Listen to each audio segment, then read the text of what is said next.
Today, we celebrate the feast of Saint Anthony. Saint Anthony was canonized less than 1 year after his death. Saint Anthony was born in 1195 in Portugal. He first joined the Augustinian order and then left it and joined the Franciscan order in 1221. When he was 26 years old, the reason he became a Franciscan was because of the death of the 5 Franciscan martyrs who shed their blood for the Catholic faith in the year 1220 in Morocco, and whose headless and mutilated bodies had been brought to St. Anthony's monastery on their way back for burial. St. Anthony became a Franciscan in the hope of shedding his own blood and becoming a martyr. He lived only 10 years after joining the Franciscan order.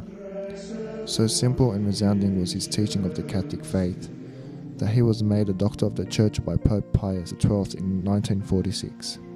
Saint Anthony was only 36 years old when he died. He is called the Hammer of the Heretics. His great protection against their lies and deceits in the matter of Christian doctrine was to utter simply and innocently the holy name of Mary. When Saint Anthony found he was preaching the true gospel of the Catholic Church to heretics who would not listen to him, he then went out and preached it to the fishes.